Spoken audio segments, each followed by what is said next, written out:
What's up, builders? This is Raise the Bar Radio, where we talk about building wealth, raising capital, and all in all, raising the bar in your business and your life. This is the No BS podcast for capital raisers, investors, and entrepreneurs who are serious about scaling their business and living life on their own terms. I'm Seth Bradley, securities attorney, real estate investor, and entrepreneur, bringing you world-class strategies from the best in the game. If you're ready to raise more capital, close bigger deals, build a better you, and create true financial freedom, you're in the right place. Let's go. On fire. I love this because today we have a friend of mine, Seth, we go back, I don't know, like at this point, I feel like it's like 2 years now or a year and a half. We met at Raise Fest a while ago, and I'll tell you, I was super impressed by this dude because we met at a bar. We were like at event. Don't hold that against us.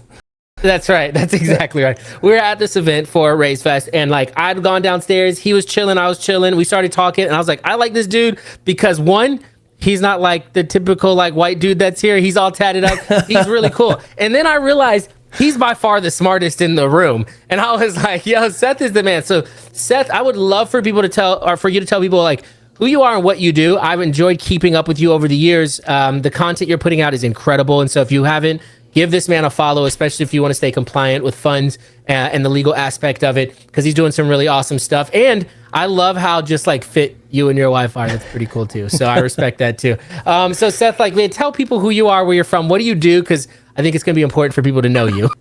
All right, man. Devin, I appreciate that intro, brother. Yeah, it was great meeting you back in the day. Now we've kind of followed each other on social media and kept in contact and loved it. Love it, man. Love it. Yep. But I'm a securities attorney, so anytime you're raising capital from passive investors, you can get me involved. I've got the pedigree. I worked in big law for 7 years before starting my own boutique law firm. I think what people like the most about working with me is that I actually come from the business side as well. Yeah, so cool. I'm a syndicator and a fund manager myself. So, I've raised tens of millions of dollars myself, as well as, we purchased just in 2022 alone. I was a GP on over $120 million worth of commercial assets. So, I come from not just the legal side, but also the business side. And I look at every single deal like, whether I'm, actually an equity holder or I am just the vendor as the securities attorney, I look at the deal like, hey, how are we going to get this thing done, right? A lot of attorneys kind of get in the way. I don't want to get in the way. I will tell you what the risks are, what your liabilities are, what you might be opening yourself up to, what the gray areas are. But at the end of the day, you're the business person and you're the entrepreneur, so you make the decisions based on the information that I give you. So I'm there to help you get the deal done. That's cool, man. Because like I know, man, there's a lot of misconceptions about funds, and so. One, I could tell you, I really appreciate you because I have had some not so great SEC attorneys that I was not a big fan of. Then I've had some good ones, and so I'm thankful for it. And so, when it comes to that, we're gonna talk about compliance because that's super important. But we'll also talk about because I guess. So I'm in another mastermind. I think I was going to bring this up a little bit later, but I'll bring it up now, and I want to talk about the importance of finding a good attorney. Because like I'm in a different mastermind, and it's more of an operators-based mastermind, like a lot of single family things. And I talk to people, and I'm like, because I'm going to set the groundwork for this podcast, but I talk to people and they're like, oh yeah, I've got some friends. They've let me borrow some of their money and I'm just using that money. And I'm like, oh, hold on. What do you mean? And so I talked to I can't tell you the last I was there 2 months ago. 3 people told me this, Seth. 3 people. And so they were like, yeah, so I have an LLC and they wire the money into my LLC account. It's like 3 or 4 friends. They wire this money into my LLC account and then I use it and I give them a return. And I'm like, you need to call an attorney right now because you are literally violating securities law. Like you are. And they're like, wait. Okay, but what if they say we sign up, a promissory note, they put it in here and I'm like, security. And then they're like, okay, but what if the people hold it in escrow? Our attorneys hold it in escrow. I'm like, security. And so like, just to even like set the groundwork, what is a security and what do you see most often when people come to you and they're looking for an attorney and they're like, hey, I'm doing this. Is this legal? And you're like, no, that's not legal. But what do you see? Like, what is a security and what is a misconception or the mistake that you see a lot of people make when they come to you?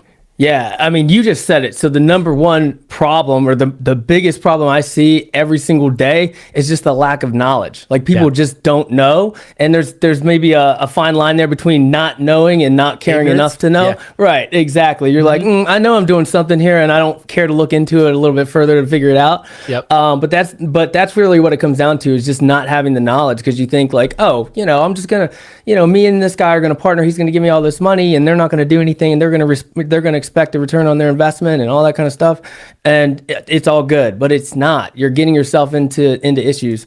To define a security in layman's terms, I like to just say, look, if you've got a passive investor involved in your deal and they're expecting a return on their money and on the actions that you're taking as the active participant, then that's a security, and that's it. Like, if you have a passive investor, meaning they're not, making decisions, they're not managing, they're not helping you out on the active side, that's a passive investor, and you're probably dealing with a security. Right. And this is what I think separates like syndication from the fund, right? So like, if you have a syndication and then you have somebody who brings the capital, typically they're making some of the decisions, which makes them a little bit more active. So then it's not in that sense of violating that securities laws if it's just either like one person or even a group that's actually making decisions on that. And I guess that's not the main differentiator between a syndication and a fund, but I think that's where people get confused, is the passive part of things. That's right. That's right. It's the passive part of it, right? Like, you have people that come in, whether it's a syndication or a fund, if they have some sort of managerial rights or meaningful voting rights, because you'll see if you invest passively in a deal and you read through the PPM and the operating agreement, you'll see that you really don't have any rights to make any sort of decisions. There might be some convoluted way that you might be able to get the manager out if A, B, C, D, and F happens, but probably not. So you'll see that you're really passive, right? And if you're passive, then that's a security that you're dealing with. You're investing in a security. Cool. That's cool. And I appreciate us setting that groundwork, because I want people to listen to this. I want people in my mastermind to listen to this. I want people to just hear and understand that more oftentimes, like more than you think, there are people clearly violating SEC, like securities law. And so I just want to make sure that people are compliant. And this is, like you mentioned it earlier, and I think that's really important, is just the lack of education side of things. And you and I talk about that. We talked about this before this, of like, really, there's only like two main educators in this space that are doing this. And unless you know those two, you run the risk of not really being honestly educated enough to run a fund, unless you have the self-education side of this. And so I love like what you're doing and the content you're putting out, especially from a securities attorney aspect, to be able to help that. What have you seen has been like the main sources of education? Because even just like outside of what I do, outside of what you do, are there other sources of education, since you've been in this space longer than me, that people can go to gain more information about what it looks like to raise a fund or even start looking in that direction? Yeah, dude, it's tough out there, right? Like, you just said it, and I'll just name him. I mean, Hunter Thompson has some really good content that he puts out. Love Hunter, super intelligent guy, great stuff. It's about raising capital for real estate specifically, which is great for your audience. And then Bridger Pennington, of course, his is a little bit not necessarily real estate related, more in the private equity space, but also real estate sometimes. And those are really the only two guys that are putting out content. Typically before them, you're really getting your education from your securities attorney that you engage with. And, that can, they're going to give you legal advice. They're not going to give you kind of like, they'll review your marketing materials and things like that to tell you, hey, this is compliant, this is not, maybe this is what you should do, this is what you shouldn't do. But there's not really anything comprehensive out there where you put the whole package together when you're really trying to start a capital raising business, other than those two guys right now. So there's a lot of room in that space for people to step in and do it. And also, securities attorneys, if you look, I mean, there's only a few of us putting out any kind of content, because, as an attorney, most of us are pretty conservative. We don't want to put ourselves out there. We don't want to say anything that might get us into trouble. I'm an entrepreneur first, so I'm out there to educate. Well, and that's what I was going to ask. So for you, man, just like a little bit about your journey, because like, it's not every day that you meet a securities attorney. Now, granted, we are at a fund event, so then like, of course, you're going to run into a securities attorney. But like, honestly, I feel like, and this is kind of cool, I feel like me and you don't fit the molds of our role. Like, for like, we're tatted, like, like, what I'm saying? We're tatted, we're a little bit more laid back. I think I posted this the other day. I graduated college with a 2.3 GPA. Like I just am not very qualified of what you would put the normal qualifications of a fund manager would be. But for you, how did you get started and like what drew you to securities law? Because it's a very specific niche to be in. For sure. Yeah, and I really got started in real estate law. So I was always drawn to real estate. I just knew it was a great investment. I've just like intrinsically loved real estate. I don't know what it was. Like even when I was an undergrad, I was like, man, it would be so great to own these townhouses that I'm living in, like things like that. I've just always been attracted to it and investing in it. So I started investing in it myself. I started out doing real estate transactional law from that perspective. And then I realized that, raising capital was a little bit more sophisticated. I like that aspect better and started gravitating towards that and got into securities law. So, and again, at the same time as I was doing that, I was also starting to syndicate my own deals. So pretty interesting that I got kind of the legal side, got the business side going at the same time. So it gave me really good perspective. That's cool. So here's one of the things I get this question all the time. And now we're going to jump into I kind of want to jump into, well, I don't want to skim over. I don't want to skim over like what you did because like you talked about your journey a little bit. I loved like diving into that journey because you said that you were in on some of your own deals. So you started as real estate attorney, chopped that, like started doing that. Were you like a closing attorney? Yeah. Okay. So like a closing attorney, and then did you get to a point where you're like, yo, I see all this money that people are making. I kind of want to do that. Is that how it like switched into you becoming an active investor into real estate? Yeah, somewhat, man. I mean, I took kind of the traditional route of real estate investing. I read Rich Dad, Poor Dad. I started listening to Bigger Pockets, the Purple Bible. You know it, man. That's what it is, man. Yeah, did all that and house hacked into a duplex. I mean, that was my first property. Started fixing and flipping a few properties. Still own some single family, those sorts of things. And now then I'm in San Diego, yeah, but I'm originally from West Virginia. Oh, West Virginia. West by God, Virginia. Oh. That's right.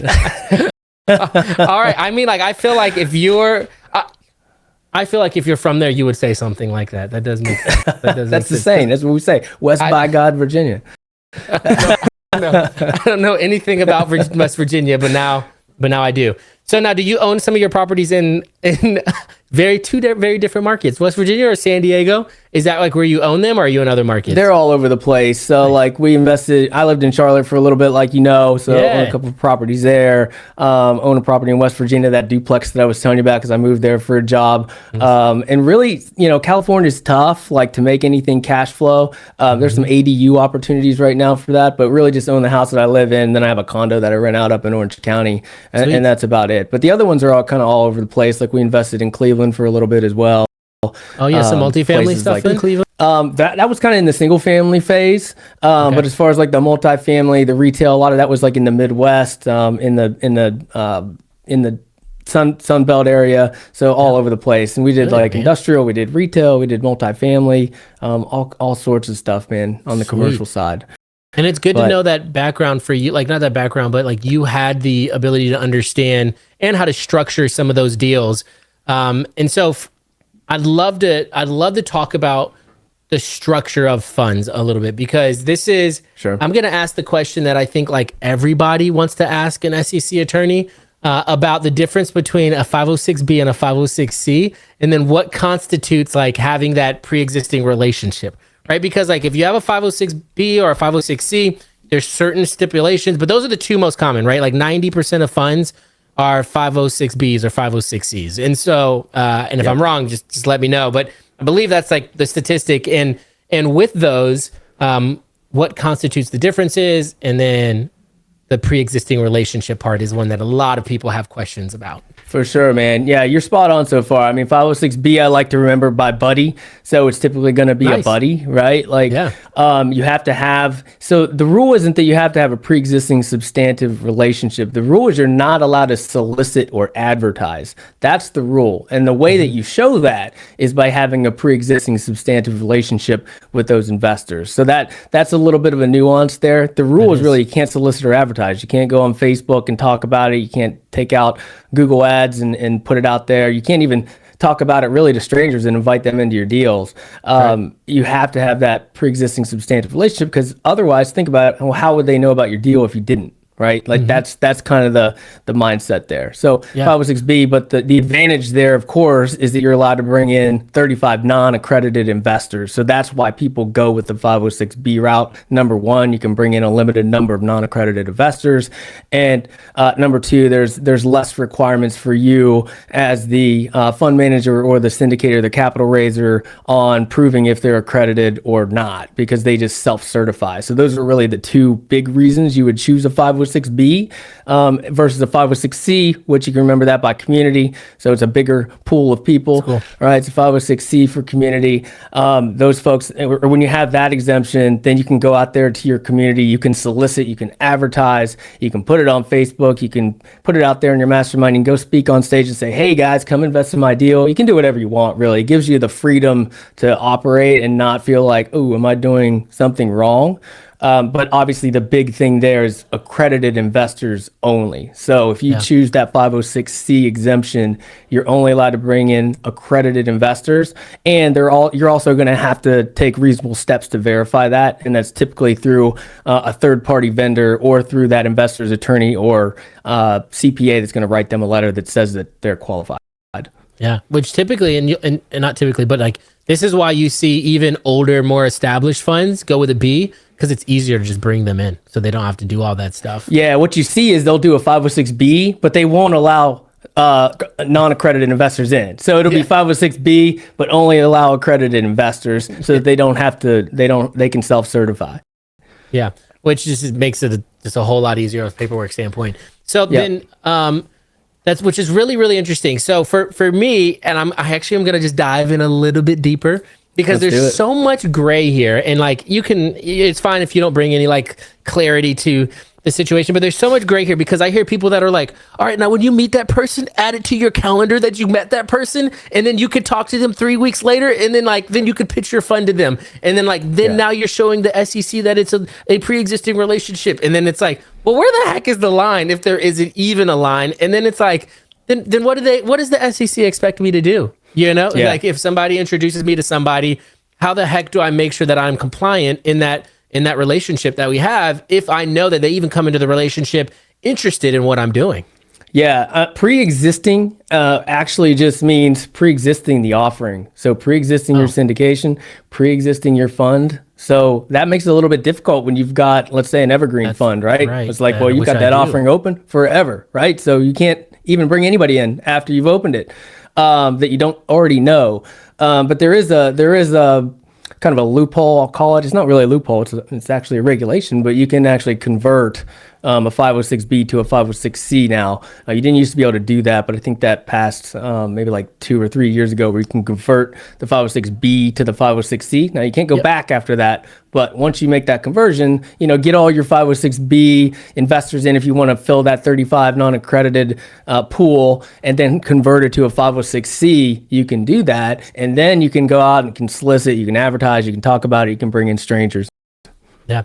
Now that's really interesting too. Well, and I do know that, and I think you just have to close subscription for like 24 hours, right? Or something like that. And then you can open really just have, there's not really a time requirement. You'll hear something, you'll hear where there's like a cooling off period, and they'll say 30 days, 60 days, but it really just comes down to closing that first offering, because it's separate, that 506B exemption offering, and then opening that new 506C offering. And just to be safe, because again, we're dealing with securities, it's always gray. Maybe give it that 30 days to cool off, and then open up that 506C, and then you're good to go.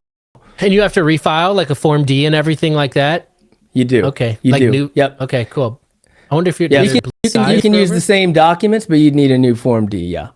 Okay, cool. All right, very interesting. So that's cool to know too. So I use a platform, and I think we've talked about it briefly, called Avestor, and I'm a big fan because it's a customizable fund. They actually don't, I think because of the nature of the customizable fund, they actually said that I can't close down my B and open back up as a C just by nature of that type of fund. And I thought that was really interesting. And I know you and I have talked about potentially chopping up, like, what the heck is I think I sent you the stuff for it. I can't remember. But I think so. Talking about that customizable fund, because it sounds like, there's different fund models. There are the Reg D 506B and Cs. There's Reg CF, Reg A's. And then you also run into like syndications, and then you have fund of funds, right? And so it sounds like, and for you, you've kind of done all of them, I think. But right now, you're really focused on one major one, right? Is that what you like? So the fund that you currently operate and you're running, I'd love to hear a little bit more about that. Yeah, for sure. So just to comment on the Avestor fund, it's a kind of a new product, right? The customizable fund, it's pretty new. It hasn't really been tested on the legal side quite yet. It's pretty complicated, right? Complicated from, well, what it spits out is simple, right? They say, hey, you create this evergreen fund, and then you get, each investor only gets one K1, even though they might be invested across a bunch of deals, things like that, which is great. But you lose that flexibility. So I don't know the intricacies of it, but you can imagine you've got this customizable fund that's invested in, let's say, 10 different other deals or whatever, and some of them it's acting as a fund of funds, some of them it's acting as a lead sponsor, all these different things. So trying to convert that to a 506B or a 506B to a 506C, I can see where you can run into some complications there, and it might not be possible. Yeah, and I think so, because the structure of it, they tell me what makes it customizable is the fact that our investors can log in, and I don't actually I have an overarching PPM. They log in and they choose their investment that they want to. I'm not telling them the investment that they have to invest into. They read the deal disclosures and decide that that's what they want, where they want to allocate their money to, which allows for the customizability of this type of model. So I think that's where converting it to a C would be. Pardon the interruption, but we don't do ads. Instead, know that if you're raising capital for real estate, my law firm, Raise Law, is here to give you the expert legal guidance you need to raise capital compliantly and structure and close your deal. And if you're looking for a done-for-you fund-to-fund solution, TribeVest is the industry's only all-in-one setup and fund administration solution. Visit raise.law and tribevest.com to learn more. Yeah, for sure. Cool. Yeah, that's kind of the defining, I guess, piece of that customizable fund is that investor actually gets to pick and choose within your fund that you created where they invest. And that actually, I can see why they do that. I mean, it's a great concept, but also that keeps you from actually making any decisions as the fund manager. So that keeps you out of some certain regulations. Hey, this is what we offer. You can look at the deal disclosures and decide on where you want, but they could, and this is one of the things that they like is I can say, oh, you could essentially diversify your portfolio within one fund because you could choose this one, but you choose how much you want to go into there. So that is a very interesting model, and so that's really cool. The investor chooses it. Yeah, the investor chooses it, and I'll. That contrasts to what you're alluding to, which is an SPV fund of fund. So that's what we do over at TribeVest. In full disclosure, I'm chief legal officer and a shareholder of TribeVest. Nice. So I'm a little bit biased. And Avestor is, we don't like to call them a competitor. Honestly, they do fund of funds, and we do fund of funds is the overarching product, but it's completely different. One situation. But I brought it up. It's the only reason why I brought it up, because I'm excited to dive into TribeVest and what you guys offer. Because this is not a pitch for TribeVest, and I didn't even know about. I did know I've heard of TribeVest, but didn't even know you were a part of it before this podcast. But I love hearing what you're a part of, and that's why I want to dive into that a little bit because I think it's cool. Yeah, and I liked it. It might be good to kind of lay it out, right? You've got these customizable fund of funds out there. Avestor is really the only one offering them. There's a couple other groups out there that are going to be offering them soon. You can actually go to a securities attorney, and they can put it together for you as well. Really? That's cool. And then you've got the SPV fund of fund. Again, you can go through TribeVest, or you can go to SPV, just attorney. For clarity, special purpose vehicle or single purpose vehicle, kind of either one really applies. Then you've got your typical discretionary fund, which you would go directly to a securities attorney, and that's where you're actually making some decisions. You're saying, okay, I'm going to raise $10 million and I'm going to invest in deal 1, 2, 3, 4, 5, 6, 7, 8. And you're kind of making those decisions. And there's a lot of rules and regulations that you've got to abide by to be able to do that without a license. But anyways, back to the SPV, the single purpose vehicle. Instead of a customizable fund where the investor is making the decision and you as the fund manager are you make all these different things all these different investments available, the SPV is designed as a single purpose vehicle to invest in one single deal. So if there's a target deal, let's say a 200 unit multifamily property in San Antonio, we're going to spin up an SPV for you to invest as a passive investor into that target deal, and that's it. It's super simple. It's super contained. It's not complicated. It just keeps everything compartmentalized, both from an asset protection standpoint and from visibility, right? You're going to know as the fund manager and as the investor exactly what you're investing in, how you're going to get paid, what your projected returns are, and it doesn't really get muddied by other investors. And this is because I've talked to other SEC attorneys, and they've talked about, it's funny, they've talked about how rare what I've done. So I've like maxed out my 506B on my first fund being a blind fund. And they're like, that's super rare because you're saying, hey, just trust me. But what you guys are saying, what you're doing is saying, hey, this is the specific. And that makes it a lot easier to raise capital because, like you said, ton more transparency. They know what they're investing into. And so for people starting out, that's probably the route that they want to start with, is something where they can bring transparency, and then the investors that they're coming in know exactly what they're investing into. That's right, Devin. Yeah, what you did, Devin, was incredible. Like, it's really difficult to do. Most people don't start there. They can't start there. They don't have the ability to be able to build that level of trust and track record prior to you launching the fund. That's why you're able to do it. But most people can't do it. Most people have to get their first few in the door by showing the investors, hey, this is the exact deal that you're going to invest in and you're going to be a part of, and they can do their own due diligence and underwriting and those sorts of things. And they're say, oh yes, I believe in that property or that deal, and I also believe in you as the fund manager or the syndicator. And it's easier to raise capital that way as opposed to a blind pool fund where it's like, hey, just give me your money and we're going to invest in something that looks like this. Trust us. Yeah, exactly. Exactly. So I want to dive more into TribeVest, because so where does the benefit come in? Because somebody can just go in, get with an SEC attorney and create their own SPV and kind of go that route. But where's the benefit of somebody coming in and working with TribeVest? Why? I mean, honestly, please, tell me, why have you invested into it? Why do you believe in it so much? And then, tell me a little bit more about it, man. Yeah, because it just makes everything super simple and super contained, and we handle everything. So if you go to an SEC attorney like myself, I'm going to come in and I'm going to draft your offering documents. I'm going to file your exemptions, do your blue sky filings, and that's it. And I'm going to wipe my hands of it, and I'll say, good luck. More than that, I'll help you out. Thanks for $50K. Yeah, exactly. And I'm going to charge you a lot of money. I'm going to charge you at least $25K. Right. Yeah. TribeVest includes everything that you could possibly imagine. So all these different parts that you would have to put together as a capital aggregator, TribeVest handles. So that includes not just the offering documents, the legal stuff, the filing of the exemptions and the blue sky filings, but we're going to file for your entity. We're going to get your EIN. We're going to be your registered agent. We are going to onboard your investors. So we're going to act like an investor relations person on your team. So all you do is send us your list of investors, and we start reaching out. We send them the docs. We walk them through how to sign and get them through the signing ceremony. We hound them, or we call it herding the cats, to get them to actually fund the deal, because sometimes people get cold feet. So we bug the hell out of them. Yep, bug the hell out of them until they make that wire. We do all that. We do the accounting in your K1s. We configure your cap table. Oh, nice. We do your distributions. We open your business banking account.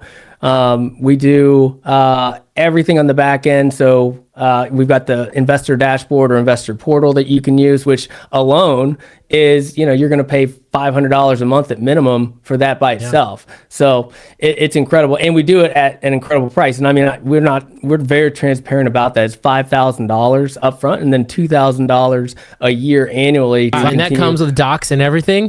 That comes with docs and everything. So it's Sign just... me up. Can't be beat. I mean, it literally can't be. That's cool, man. And the other thing is the speed. So as soon as you sign the green light docs, which is basically just like, hey, you agree to the services that we're going to provide, we will have you raising capital in 5 business days. So that's no way, man. That's really cool. That's fantastic. If you come to me as a securities attorney, I've got that hat on. We're not doing it in 5 days. I'll tell you that. Now, how much education do you help with? Because I tell people all the time, here's the questions you should have beforehand, because your your attorney will be the most expensive education you have ever paid for if you don't have that information beforehand. So what type of, because they'll charge you, like, if you don't know if you want a 506B or a 506C, you don't know if you want your waterfall this way, or if you want this, and you're just asking questions, they're going to charge you by the hour to ask those questions. And so for you, like, how much help do you guys help for people who are like, I've never started a fund, I'm really looking forward to starting this, but I don't know where to go? What does that look like for you guys? Yeah, I mean, for TribeVest, we're putting together some modules actually right now. We're going to roll them out literally before the end of the year, which will be fantastic because we're going to share that with the world. You're going to be able to self-educate on what is a fund to fund, how does that look like in the fundraising ecosystem, like, you know, what is a preferred return, what is the profit split, what kind of fees can you charge, all kind of the nuts and bolts that you need to know. We're going to have that out there. So soon enough, that'll be available to the public, and that'll be a huge value add and huge help for us as well, because we don't have to educate one-on-one anymbe as a securities attorney, I will advise on people. I mean, I'm happy. I'm more of a mentor and a coach when it comes to that sort of stuff, and I'll be like, look, attorney hat off right now. I'm going to tell you this, and here's kind of your gray area and that sort of thing. So, you know, I think I get into those sorts of things a little bit more than most attorneys will. But if you go to like a large law firm or even a regional law firm, they're going to charge you per hour, and that's going to be anywhere between, you know, $400 to $1,500 an hour. Yeah, there's no doubt. There's no doubt. So, and this is really interesting because one of the questions that I had just going into this, and not even knowing about TribeVest and all of that, is what have you seen as far as like trends that you're seeing in the industry right now? Because trends seem to be changing. One, just even, I'm a disruptor. It seems like you're a disruptor of industries, and we're trying to disrupt this huge investment fund industry. But it seems like there's different type of offerings, there's different structures, there's different things that people are doing. What are some of the trends that you're seeing that people are kind of pressing against or starting in as far as funds as a whole? You seeing that being the case of become more common? Yeah, I mean, so like biggest picture, right, is trying to get these types of alternative investments to the masses, because most wealthy people, even rich people, whatever you want to call them, that have some expendable income that want to invest, the only thing they know are 401ks and stock market, mutual funds, and those sorts of things. Right. And we just need to get that out there. And I think you're seeing a trend towards that. I think bringing in more people that want to raise capital and start a capital raising business is how you do it, right? Because they've already got their built-in networks, and then those networks know other people, and it kind of spider webs out from there. So that's kind of the biggest picture trend, is just trying to see. Well, we're seeing, you know, alternative investments just become more available to the masses. Second, you're seeing the industry go away from the co-GP model, which I like to say the co-GP model is dead, and you're seeing people turn to the fund-to-funds route. Because the co-GP model has just been abused. If you do it the right way, if you're actually an active partner and you're actually participating in the meetings and deciding on asset management type decisions, then all good. That's how it's supposed to be. But when you're just raising capital and not doing anything else, that's when the co-GP model gets abused. And it's not just, oh, well, you shouldn't do that. It's illegal. It's plain and simple illegal. So that was like the conversation. I'm telling you, when I was having the conversation with that guy at my mastermind, and he was like, we're doing this. And I go, like, stop. And he's like, oh, ha, ha, ha, ha. And I go, no, it's illegal. And he's like, oh, ha, ha. And I'm like, no, like prison, illegal. And I feel like just people don't understand the severity, because they feel like, what's wrong with it? It's not that bad. And it's like, no, it's illegal. Yeah. And you know, this is just what happens, right? Like, you just kind of, everybody just pushes boundaries. And, you know, fortunately or unfortunately, however you want to look at it, the industry's been fantastic for a long time, right? The real estate industries went up since the crash in 2009, 2008, all the way until really COVID. And that was just a blip. And then it took off again. And then basically up until last year, 2023, is when you started seeing it kind of take a nosedive a little bit because of interest rates, and not because of the actual state of the market, but the interest rates. But either way, it started going down. You started seeing some people get in trouble. But all along the way, on that rise up, all the investors have been happy. Nobody's suing anybody because they've been getting their returns, and everybody's been crushing it. And even if you're a terrible operator, you've still been crushing it because the market saved you, and nobody's getting sued. So it's all good until it's not. And then you've seen and then you see in 2023, you see, potential foreclosures and workouts and, capital calls, things like that. Investors aren't happy, and we're in America, and people are like, yo, how can I get my money back? Well, you try to sue somebody, and that's when you start seeing some of these things where the co-GP model was abused, or people weren't raising capital the right way, or they didn't file their exemptions, all those sorts of legal things that nobody really worried about because everything was great start coming up. And you're seeing that now. So you're seeing that shift away from the co-GP model to the fund of funds model, because the fund of funds model is compliant, obviously, if you do it the right way, but it's more compliant, and it's always been the answer. But at the end of the day, it's expensive, it's more complicated, you've got more attorneys, you've got a whole separate offering, all these different things that you have to take into account, and people are like, I'm not doing that. But now we're kind of forced into having to do that, and that's where, TribeVest and Avestor and some other folks are coming in and coming up with solutions for that. Yeah, that's really cool. Because one more thing I'm really curious on that you've seen, because I feel like there is a fairly irregulated asset, coming into a very regulated structure, right? So one of the things I'm talking about is like the rise of crypto in these crypto funds and these blockchains based funds. Have you seen that start to affect like the legal landscape of funds and the formation that people have of that, and the way that people are thinking through that, and even how the SEC is starting to figure that out and stuff like that? Have you seen like an emergence of more of those blockchain based funds?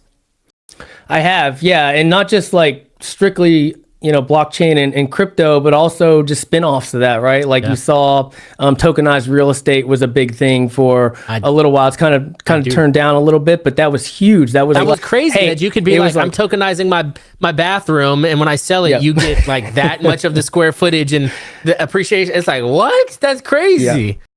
Yeah, so it's kind of cooled out a little bit. I honestly don't follow that closely, just because I know that it just changes so fast. And especially now that we've got the new administration in here, you're probably going to see a lot more loosening of that, which would be good for us. But yeah, I mean, you're going to see that, right? Like, because we are just on the precipice of just crazy technological advancements, from tokenized real estate to crypto to AI, like all this stuff is gonna, like, this landscape 5 years from now is gonna be unrecognizable. Yeah, it really will, just because of the way that contract law is gonna go from I guess blockchain based, like, because like you'll see that where the blockchain will take a lot of those a lot of that aspect and change it and flip it on its head. So it's gonna be super interesting to see how that goes. Man, I want to respect and honor your time. I appreciate you being on. I guess one more question that I have before we kind of go into the exit. If there's somebody that's thinking about starting a fund, because what you were saying earlier, really there's only two main people. If I'm fully transparent, I want to be able to be the voice of funds for minorities and women in this country, because like all those all the white dudes, they can have all the other white dudes. That's fine with me. But there's a huge disparity. I heard Don Peebles once say, and this has changed my thought, my process, like my mindset ever since. He says, in the history of America, there has been $94 trillion to come in through private equity and real estate. In the history of America, 98.3% of that, 1.7% of that have gone to minorities and women. That means 98.3% of that has gone to white men. And so there's this massive disparity between access to education, like you're saying, access to capital, access to, I think there's this quote that says, the world equally distributes talent, but doesn't equally distribute opportunity. And so there's this huge disparity of opportunity of people that look like me and look like you and look like women around this country that I would love to make sure we're the voice for. And so for people who don't have a lot of that education, one, what's a big piece of advice that you would give them and when they're starting to think about starting a fund? Because I think, like, if I'm full transparency, most of the people I talk to, and I told you I saved from prison, they were black dudes that are just trying to do the right thing, but don't have the education to do the right thing. And so for that, like, what's a big piece of advice you would give people that are thinking like, I think I want to start a fund. What should I look out for? How expensive doesn't matter, because we've talked about a better solution for how expensive it can be. But what's the thing that they should be looking out for? Yeah, I mean, right off the bat, like, be confident and don't be intimidated, because I think some people in those groups that you described might feel a little discouraged because of that. Because you walk into a room that is maybe all fund managers or all capital raisers or, you know, those types of people, and you're like, whoa, I don't look like everybody else, so maybe I don't belong here. Or maybe 100%. Your confidence goes from here to here, and you're like, oh, and then you come off that way, right? Like you got to step into that room with confidence. And a lot of that comes down to self-education, right? Like it comes from education, and it's out there now. I mean, we mentioned that there's only a few really good sources, but you can still piece it together. I mean, you can find anything on YouTube University just to at least get the, you know, being able to talk the talk and walk the walk and feel confident doing that. So just get educated to start, get that baseline, and then get out there and just be confident. Like I said, don't be intimidated. Don't feel like you don't belong, because we got to get folks out there that are doing it from those groups. Yep, that's right, man. Well, I appreciate it. Seth, where can people find you? Where can people hire you? Where can people join what you're doing? Because I think that they should. I'm a big believer in you and what you're doing, and I'm excited for all those things. Appreciate it, man. I usually update all my links at SethPaulBradley.com, so you can find everything there. I'm all over social media, so all my handles are Seth Bradley ESQ. Thanks for tuning in to Raise the Bar Radio. If you enjoyed today's episode, make sure to subscribe, leave a review, and share it with someone who needs to hear it. Keep pushing, keep building, and keep raising the bar. Until next time, enjoy the journey.